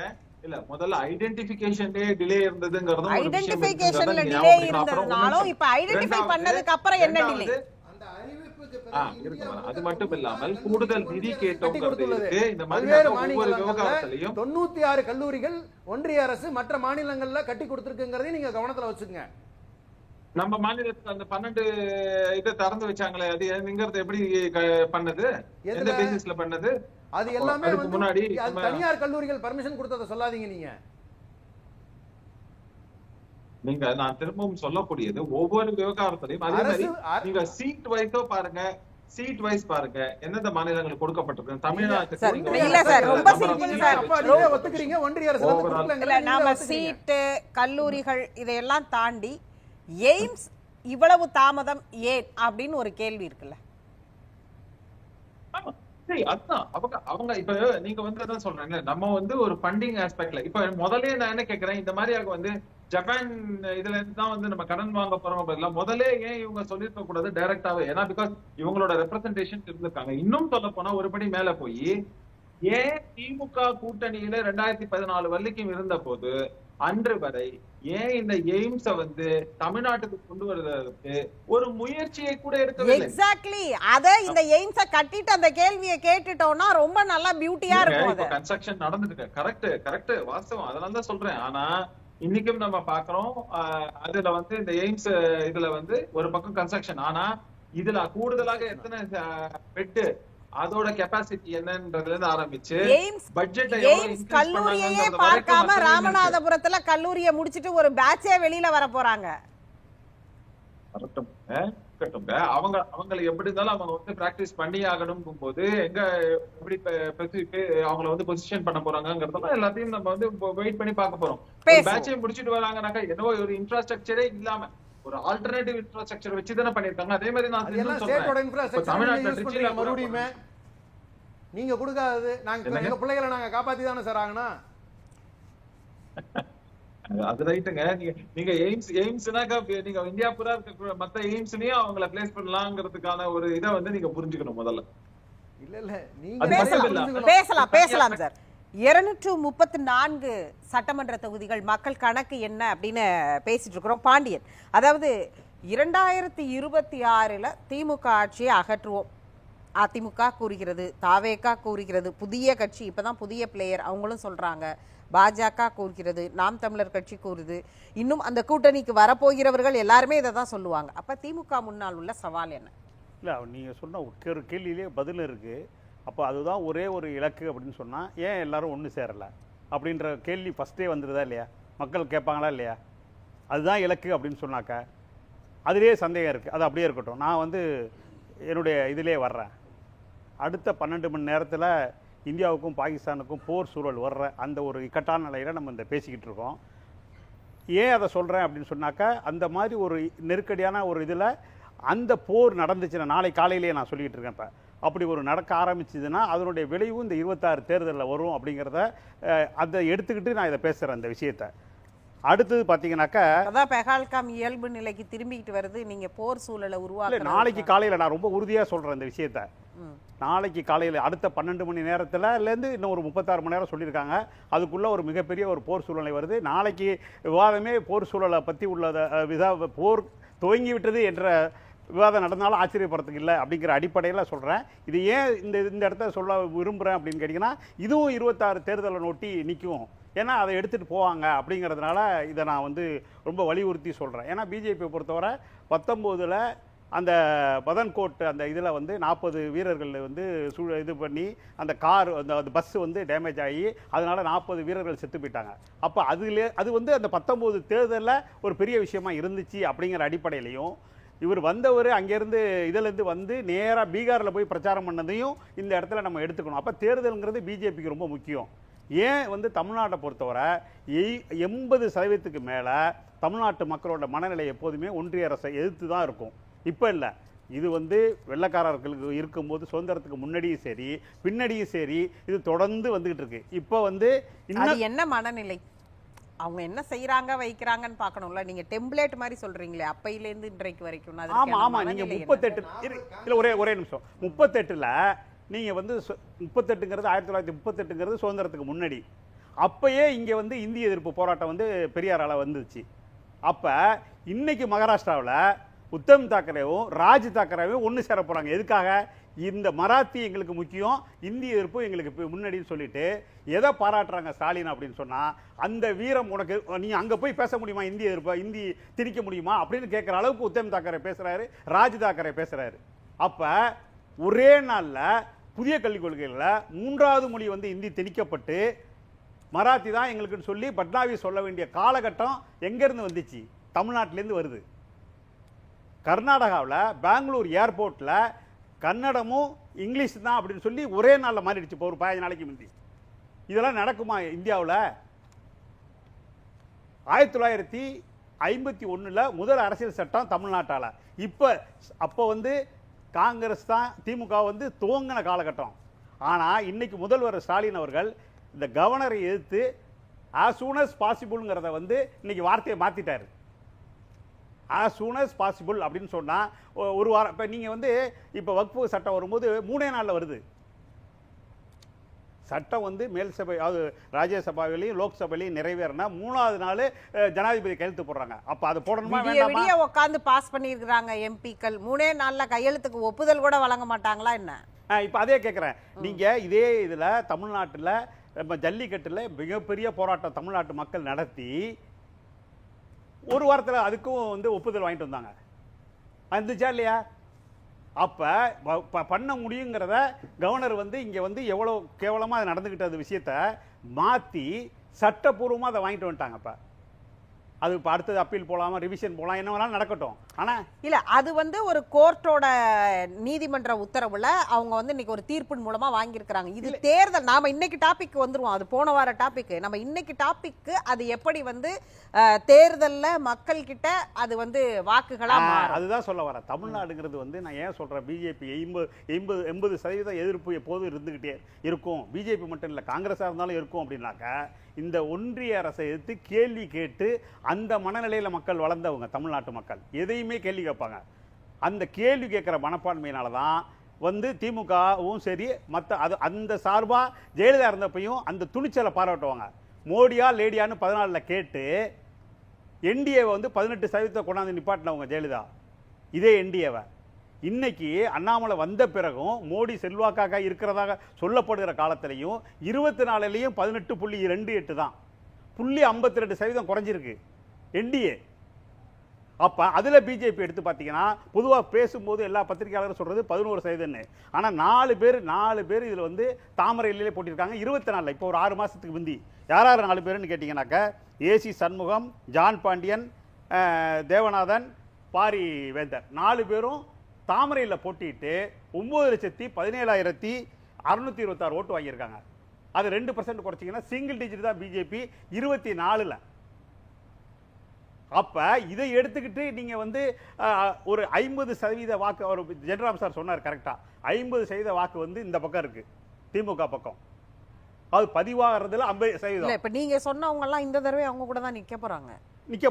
அப்ப 50% இப்ப கூட போகுதுங்கிறதா இப்ப இன்னைக்கு வந்து ஸ்டாலின் சொல்றதுல இருந்து நான் புரிஞ்சுக்கிறேன். ஏன்னு கேட்டீங்கன்னா 19ல 53% வாங்கியிருக்கு டிஎம்கே எம்பி எலெக்ஷன்ல. அப்ப இந்த நட வந்து 47லேருந்து ஒரு 10% வாங்குறதுக்கான வாய்ப்பு இருக்குங்கிறதா அவர் வந்து மறைமுகமாக சொல்லிட்டு போறாரு. இந்த 10% எப்படி போகும்னாக்கா மிச்சம் இருக்கிற ஒரு 10 மாசத்துல ஆட்சியில் சில விஷயத்தை செய்கிறது மூலமாகவும் பசங்கள், அதாவது இளைஞர்களுக்கு வந்து கொள்கை அடிப்படையில் எடுத்துட்டு போறது அடிப்படையிலையும் ஒன்றிய அரசுல உள்ள தவறான விஷயத்தையும் கவர்னர் தவறான செய்யறதுலையும் பிஜேபி தவறா செய்யற விஷயத்திலையும் அதிமுக வந்து அந்த தவறை தட்டி கேட்கலங்கிற விஷயத்தையும் எடுத்துட்டு போறதுனால 18 வயசுக்கு மேல உள்ள 25 வயசுக்குள்ள உள்ள இளைஞர்கள், மாணவர்கள், மாணவிகளுக்கு வந்து எடுத்துட்டு போற விஷயத்துல இவங்களுக்கு இந்த 10% கூடுறதுக்கான வாய்ப்பு இருக்கு. அப்ப இந்த 10 மாசம் அதை பயன்படுத்த போறாங்க. அதுதான் இன்னைக்கு சட்டசபையில முடிக்கும் போகும்போது அவர் வந்து அடுத்த கட்டத்துக்கு போறாரு. செல்வம் வேற மாதிரி கணக்கு சொல்றாரு, இன்னும் நிறைய வழக்குகள் வரும். இப்ப நீங்க பாருங்க, இன்னொரு 50% எடுத்துங்க. ஜெனராம் சார் சொல்றதுல இன்னொரு 50% யாருக்கு? ஏடிஎம்கேக்கு. என்ன வந்துச்சு? 11ஆம் தேதி அமித்ஷா வர எங்க கூட்டத்துல எந்த இடத்துல அந்த கூட்டணி உருவானுச்சு? அது என்டிஏ கூட்டணி கிடையாது, அதிமுக பிஜேபி கூட்டணி தான் நம்ம எடுத்துக்கணும். ஏன்னு கேட்டீங்கன்னா அதுல ஏற்கனவே இருக்கிற பிஎம்கே வந்து கணக்குல வரல. பிஎம்கே கணக்குல வரல சார், இன்னே வரை அவங்க சொல்லல. ஒரு டாக்டர் ராமதாஸ் ஒன்று சொன்னாரு, அன்புமணி சொன்னாரு, அதனுடைய விஷயத்தினால இன்னே வரை அவங்க வந்து முடிவெடுத்து என்டிஏல இருக்குன்னு சொல்லல. என்டிஏல இருக்குன்னு சொன்னது, வெளியிலேருந்து சொன்னது யாருன்னு கேட்டீங்கன்னாக்கா ஓபிஎஸும் இவரும் தான். ஓபிஎஸ் கூட சொல்லல, நம்ம டிடிவி மட்டும் தான் சொல்லியிருக்காரு. அப்ப நீங்க இந்த மிச்சம் இருக்கிற 50%ல 30% ஓட்டு வந்து நீங்க அப்படியே பிஜேபியில் உள்ள ஓட்டெல்லாம் இதுக்கு டிரான்ஸ்ஃபர் ஆகுமான்னு கேட்டீங்கன்னா நிச்சயமா ஆகாது. அதிமுக உள்ள அனுதாபிகள் 16ல் செப்டம்பர் 22 ஜெயலலிதா வந்து அப்போலோ ஹாஸ்பிட்டல் அங்க ஜாயின் பண்ணதுலேருந்து பிஜேபியோட ஒவ்வொரு வேலையிலையும் அந்த பிளஸ் அந்த அவர் பேர் என்ன, இப்போ வைஸ் பிரசிடெண்டாக இருந்து ரிட்டையர் ஆனார்ல, அவர் வந்து முதலமைச்சர் வந்து ஓபிஎஸ் வந்து ராத்திரி 1:30 மணிக்கு பதவி ஏற்கிறதுல ஆரம்பிச்சு இப்போ வர அதிமுக எப்படி பிளவுபட்டது அதெல்லாம் செஞ்சது யாருன்னு அதிமுக உள்ள எல்லா அனுதாபிகளுக்கும் தெரியும். அப்ப அவங்கலாம் எப்படி பிஜேபிக்கு போடுவாங்க? போன தடவை போட்ட 4 தொகுதி கூட இந்த தடவை பிஜேபி வர முடியாது. அவர் பெயர் என்ன? வெங்கையா நாயுடு. வெங்கையா நாயுடு சார். வெங்கையா நாயுடு வந்து 1:30 மணிக்கு ராத்திரி இருந்து தான் பதவி ஏற்ற வச்சுக்காங்க. இப்ப அந்த பதவி ஏற்றதுல இருந்து இன்னே வர அதிமுக எவ்வளவு பிளவுபட்டுருச்சு, இதுக்கு பிஜேபி காரணம்னு அதிமுக தொண்டர்களுக்கு தெரியாதா? அனுதாபிகளுக்கு தெரியாதா? அப்ப அவங்க எல்லாம் வந்து பிஜேபியில போன தடவை 4 தொகுதி கொடுத்தாங்க, இந்த தடவை 4 தொகுதியும் கொடுக்க முடியாது அவங்களால. அப்ப எடுத்து தான் ஓட்டு போடுவாங்க. அதெல்லாம் என்ன கால்குலேஷன்? என்ன காரணத்தால சொல்றேன்னா இது பொருந்தா கூட்டணி, அது மட்டும் இல்லாம இந்த கெமிஸ்ட்ரி ஒர்க் அவுட் ஆகாது, இது முரண்பாடான கூட்டணி அப்படிங்கறத நான் வந்து பதிவு பண்ண விரும்புறேன். ராஜா குறுக்கிட்டீங்க. அதாவது 5 பேரை மட்டும் நான் படிக்கிறேன், அதை படிச்ச உடனே மக்களோட ரியாக்ஷன் என்னவா இருக்குங்கிறத நீங்களே கற்பனை பண்ணிக்கோங்க. ஒரு சிலர் அவங்களுக்கான நிக் நேமும் வச்சிருக்காங்க. நம்மளுடைய பிரதமர் மோடி அவர்களை பிக்னிக் மினிஸ்டர்னு சொல்லிட்டு நம்மளுடைய அண்ணன் வைகோ அவர்கள் சொன்னாங்க. ஏன் சொன்னாங்கங்கிற காரணம் மக்களுக்கு தெளிவா தெரியும். திருக்குறளை படிச்சதை தவிர தமிழ்நாட்டுக்கு எந்த நல்லதும் ஒரு பண்ண மாதிரி எங்க பார்வைக்கு தெரியல. அதன் பிறகு உள்துறை அமைச்சர் அமித்ஷா அவர்கள்னு சொன்னா எல்லாருக்கும் தெரிஞ்ச ஒரே விஷயம் என்ஃபோர்ஸ்மெண்ட் டைரக்டரேட், இடி, ஐடி இவ்வளவுதான். அதுக்கு நிதியமைச்சர் நிர்மலா சீதாராமன்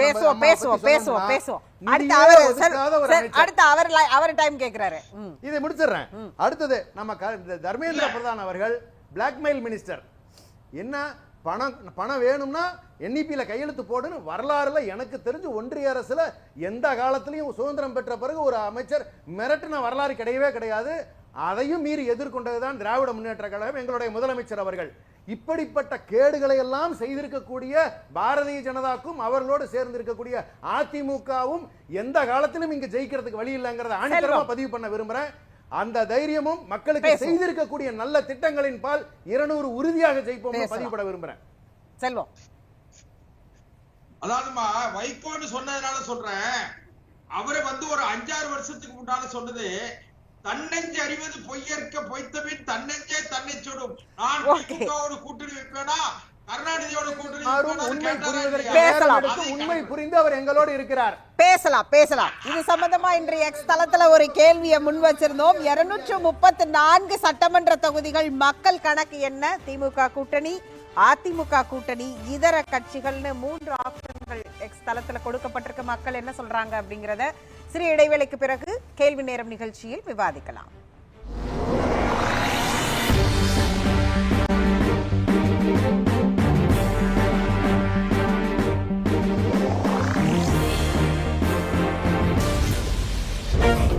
விளம்பர அரசியல் பண்றதா நாங்க கிடையாது. அப்ப ஆளுங்கட்சி இப்ப ஜனாதிபதியாக கூட ஆக்குவோம். இந்த கடன் வசதி ஏடிஎம் கிளந்து என்ன ஆஃபர் கொடுப்பாங்கங்கறத பாப்பாங்க. தான் கூட்டணியை தவிர இல்ல தன்னுடைய எம்பி பதவி அடுத்து தக்க வைத்துக் கொள்வதற்கு என்ன செய்வார்? இது ஒரு தண்டனையாக பார்க்கப்படணுமா? ரொம்ப வெளிப்படையா சொல்லணும்னா நம்ம காலாகாலமே நம்ம வஞ்சிக்கப்பட்டவர்கள். ஹிந்தி கத்து கொடுக்கப்படுதா இல்லையா?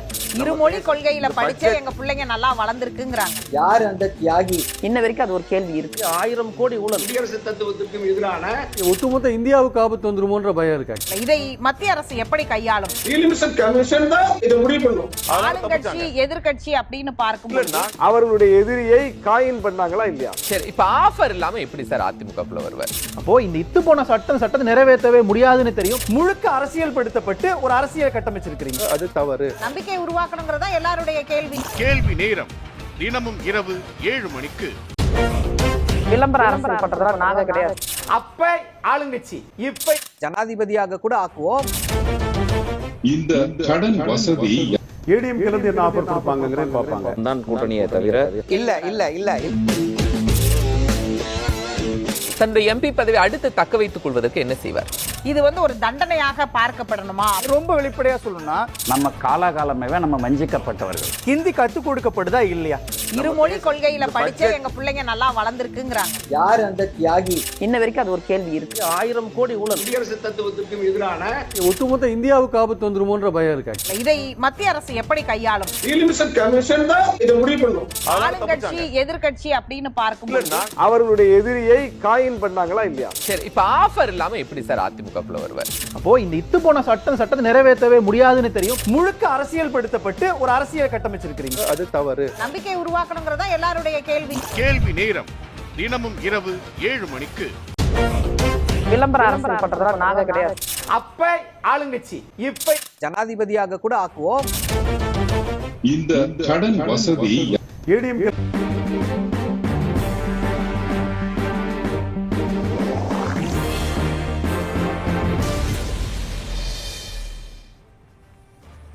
மீண்டும் கேள்வி நேரம் நிகழ்ச்சி தொடர்கிறது. 234 சட்டமன்ற தொகுதிகள் மக்களின் கணக்கு என்ன அப்படின்னு பேசிட்டு இருக்கோம். அதையே எக்ஸ் தளத்துல ஒரு கேள்வியா முன் வச்சிருந்தோம். இதர கட்சிகள் 11%, அதிமுக கூட்டணி 20%, திமுக கூட்டணி 69%. ஜென்ராம் சார், எக்ஸ் தளத்துடைய ரிசல்ட் மற்றும் நிறைவு கருத்து. நண்பர் பாண்டியன் சொன்ன கணக்குகள் எல்லாம் தாண்டி போகுது இது. ரைட்டு. கிட்டத்தட்ட இதே எண்ணிக்கையில வரலன்னாலும் இந்த ட்ரெண்ட்ல தான் மக்கள் இருக்கிறாங்கிறது நல்லா தெரியுது. அதுக்கு முன்னால பேனல்ல இருக்கிற நண்பர் ஒருவரோட நட்புரிமையில ஒரு கருத்தை மட்டும் ஷேர் பண்ண விரும்புறேன். வைகோவை பத்தி செல்வம் நீங்க பேசுறது ரொம்ப வருத்தத்தை தருது. நாங்க 4 பேரும் பேசலாம். பாண்டியன் பேசலாம், ராஜா தமிழ்மாறன் பேசலாம், நாம் பேசலாம், ரமேஷ் சேதுராமன் பேசலாம். நீங்க பேசுறது வருத்தத்தை தருது. ரைட், அவ்வளவுதான். அதுக்கப்புறம் ஊழல் பிரச்சாரத்தை பத்தி தான் அதிகமாக பேசுவாங்க அப்படின்னு சொன்னாங்கல்ல. ராஜா தமிழ்மாறன் துணை முதலமைச்சர் வரைக்கும் வந்தாரு. முதலமைச்சரே இருக்காரு அந்த பக்கத்துல. அஸ்ஸாம் முதலமைச்சர் இருக்கிறாரு, ஹிமந்த பிஸ்வா சர்மா. அவர் PMLA கேஸ்ல இருக்கிறவர் தான். அதுக்கு வந்து ஏன் நீங்க அவங்களுக்கு பதவி கொடுக்குறீங்கன்னு கேட்கறதுக்கு ரமேஷ் சேதுராமன் ஏன் துரிதமாக கேஸை நடத்துங்கன்னு சொல்லி வழக்கு போட வேண்டியதானேன்னு கேட்கிறாரு. நீங்க ஏன் செய்யல? அந்த வழக்கை விரைவாக நடத்துவதற்கு தேவையான நடவடிக்கைகளை சிபிஐ எடுக்கலாம். யாரு விசாரணை அமைப்போ அவங்க எடுக்கலாம். சிபிஐ எடுக்கலாம் அல்லது இடி எடுக்கலாம். அவங்க ஏன் எடுக்க மாட்டேங்கிறாங்க? அதுக்கு ராகுல் காந்தி வந்து வழக்கு போடணுமா, அல்லது எஸ்பி வந்து வழக்கு போடணுமா, அல்லது திமுக மு.க. ஸ்டாலின் வந்து வழக்கு போடணுமா? விசாரணை அமைப்புகளை பற்றி ஊழல் குற்றச்சாட்டுகளை பற்றியும் விசாரணை அமைப்புகளை பற்றியும் 28ஆம் தேதி டெல்லி ஹைகோர்ட்ல ஒரு தீர்ப்பு வந்திருக்குது. ரமேஷ் சேதுராமனுக்கு நல்லா தெரியும், செல்வத்துக்கும் தெரியும். அவர் இந்த மாதிரி விஷயங்கள் எல்லாம் ஃபாலோ பண்ணுவாரு. ஆனா இந்த மாதிரி விவாதங்கள்ல பேச மாட்டாருன்னு நினைக்கிறேன். டெல்லி ஹைகோர்ட்ல காமன்வெல்த் விளையாட்டு போட்டிகள்ல முறைகேடுகள் அப்படின்னு சொன்ன வழக்குல சுரேஷ் கல்மாடி உட்பட அனைவரையும் விடுதலை செய்திருக்கிறாங்க. அதை விடுவிக்கும் போது அவங்க சொன்ன ஸ்டேட்மெண்ட்டை தயவு செய்து இங்கே குறிப்பிடுறதுக்கு அனுமதியுங்க. அதாவது it is one of the unique cases of rampant corruption in CBI, ED and such other departments which shakes the entire edifice of our executive and the investigating machinery, which have the primary duty of investigations in crime and bring the culprits to face the penalty corruption. அதாவது இந்த துறைகள்ல சிபிஐலையும் இடிலையும் பிற துறைகள்லையும் இருக்கக்கூடிய ஊழல் நம்ம விசாரணை அமைப்புகள் மேலேயே மிகப்பெரிய சந்தேகத்தையும் நம்பிக்கையின்மையையும் உருவாக்குதுன்னு டெல்லி ஹைகோர்ட் சொல்லியிருக்குது.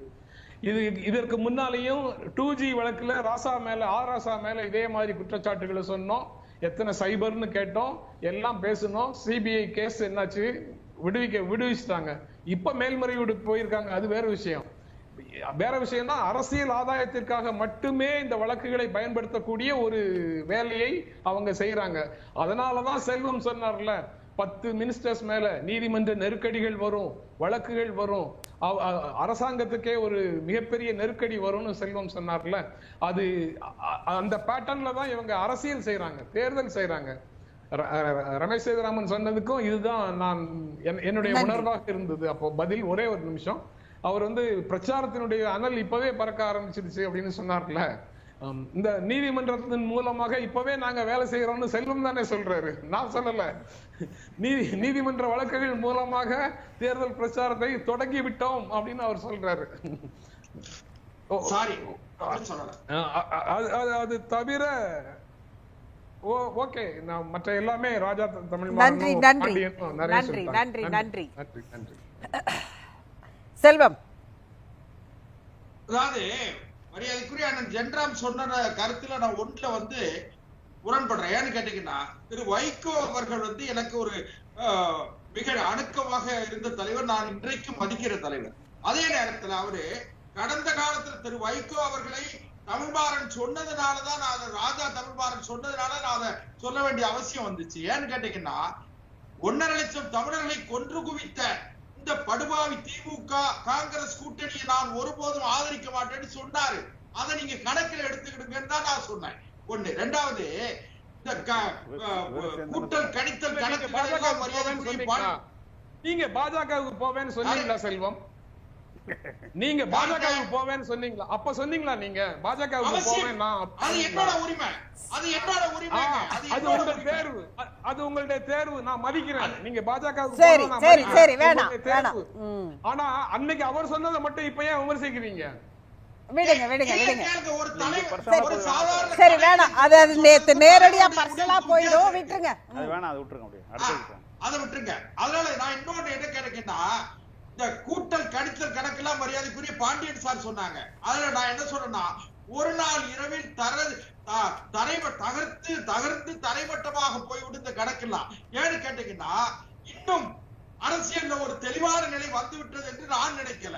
ஏன்னு கேட்டா, அங்கே இருப்பவர்கள் இங்கேயும் இடமாறு தோற்றப்பிழை கணக்கில் ஏற்படுவதை போல அரசியல்ல இன்னும் நிறைய அணிமாற்றங்கள், அரசியல் கட்சிகளினுடைய இன்னும் சொல்லி இடப்பகிர்வு இருக்கிறது, எண்ணிக்கை பகிர்வு இருக்கிறது. இதெல்லாம் முடியறதுக்கு இன்னும் ஜூன் ஜூலை மாசம் வரைக்கும் பேசுவோம். அப்பையும் பேசுவோம். அதுக்கு பிறகுதான் ஒரு தெளிவான நிலை வரும். திமுக மேல மக்களுக்கு மிகப்பெரிய அதிருப்தி இருக்கிறது.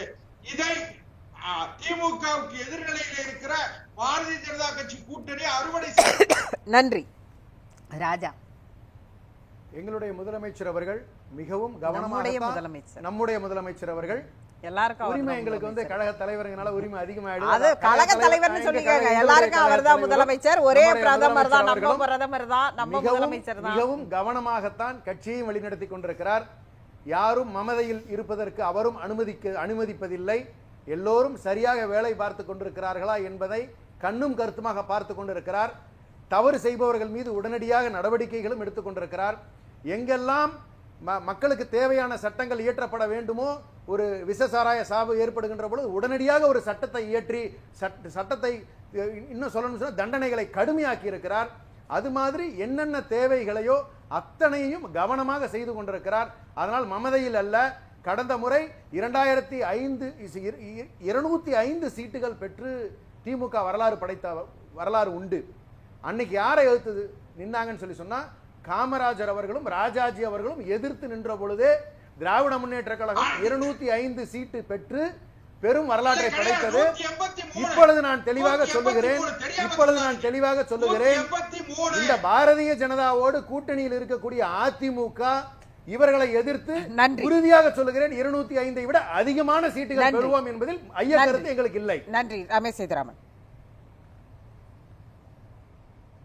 இல்ல என்ன பொறுத்தவரைக்கும் ஒரே ஒரு பாயிண்ட் தான். மக்களுக்கு நம்ம இதெல்லாம் எவ்வளவு சொன்னா கூட கடைசியில மக்கள் வந்து எதை வச்சு ஓட்டு போட போறாங்க அப்படின்னு பாத்தீங்கன்னாக்கா அவங்களோட வாழ்வுக்கு என்னென்ன தாக்கம். அதனாலதான் பாத்தீங்கன்னா இப்ப திமுக ரொம்ப டெஸ்பரேட் என்ன பண்ணிட்டு இருக்காங்கன்னா, கடை தேங்காய் எடுத்து வழிப்பிள்ளையார் குடைத்தது போலங்கிற மாதிரி இப்ப பல இதெல்லாம் வந்து நாங்க வந்து பட்டா கொடுக்குறோம், இலவச நிலம் பட்டா அப்படின்னு சொல்லிட்டு எல்லாம் பஸ்ல எல்லாம் கூட்டிட்டு போய் இந்த இதெல்லாம் வந்து பண்றாங்க அப்படின்னு கேம்பெயின் பண்றாங்க. இதெல்லாமும் நம்ம ரீசெண்டா கேள்விப்படுறோம்.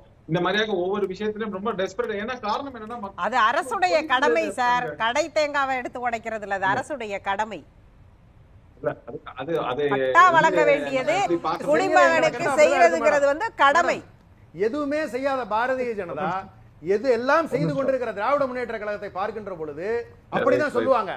ஏதாவது செஞ்சிருந்தா அவங்க சொல்லலாம். நாங்க செய்யும் போது அவங்களுக்கு அப்படிதான் தெரியும். இருக்கட்டும், அது எந்த நிலத்தை எடுத்து கொடுத்து இல்ல. நான் சொல்றது வந்து பொதுவாக பல இடங்கள்ல வந்து நம்ம கடந்த காலங்களில் கொடுத்ததெல்லாம் நம்ம வந்து கேள்வி கேட்கல. மக்கள்கிட்ட வரியா வாங்குறீங்க, அதெல்லாம் திரும்ப கொடுக்குறீங்க, அதையே கொடுக்க மாட்டேங்கிறீங்க. என்ன சார் ஊர்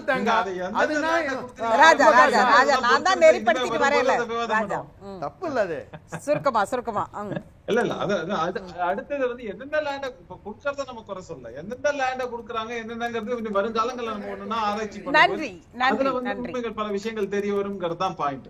நன்றி பாண்டியன். அதாவது இன்னைக்கு மத்திய மந்திரி சபை வந்து ஒன்றிய மந்திரி சபை வந்து சாதிவாரி கணக்கெடுப்புக்கு அனுமதி கொடுத்துருக்கு. இதுவும் ஒரு தமிழ்நாட்டுக்கான வெற்றி தான். என்ன கேட்டிங்கன்னா, இடஒதுக்கீடு, வகுப்பாரி உரிமை எல்லாமே தமிழ்நாட்டோட வரலாறு. அது வந்து இன்றைக்கும் வெற்றி பெற்றிருக்கு. அதனால தான் நான் சொல்கிறேன், ஒன்றிய பிஜேபி அரசு அல்லது பிஜேபி ஒரு கட்சி அப்படிங்கிறது தமிழ்நாட்டுக்கு தேவையில்லை அப்படின்றத மக்கள் வந்து உறுதியாக நம்புகிறாங்க. நான் வந்து சொன்ன கால்குலேஷன் வந்து 47 + 10 57 திமுக கூட்டணி வரும் அப்படிங்கிறத நான் வந்து புள்ளி உரமாக எடுத்து சொன்னால் அதுக்கு மக்கள் வந்து 69% கொடுத்துருக்காங்க. நான் சொன்னதை விட கூட இருக்க மாதிரி தெரியுது. அது நியூஸ் 7 வாசகர்கள்ங்கிறனால அப்படிங்கிறத நான் எடுத்துக்கிறேன். ஆனால் இந்த காம்ப்ளிமெண்டெல்லாம் இல்லை, சொல்லுங்க அவ்வளோதான். அதனால் இந்த இடத்துல வந்து நம்ம வந்து தமிழ்நாடு என்ன மக்கள் மனநிலை அப்படிங்கிறத பிரதிபலிக்குது அப்படிங்கிறத மட்டும் நான் இப்போ பதிவு பண்ண விரும்புகிறேன். நன்றி. நிகழ்ச்சியில் பங்கேற்று கருத்துக்களை பகிர்ந்து கொண்ட அனைவருக்கும் நன்றி. மற்றும் ஒரு நிகழ்ச்சியில் சந்திக்கலாம். நன்றி, வணக்கம்.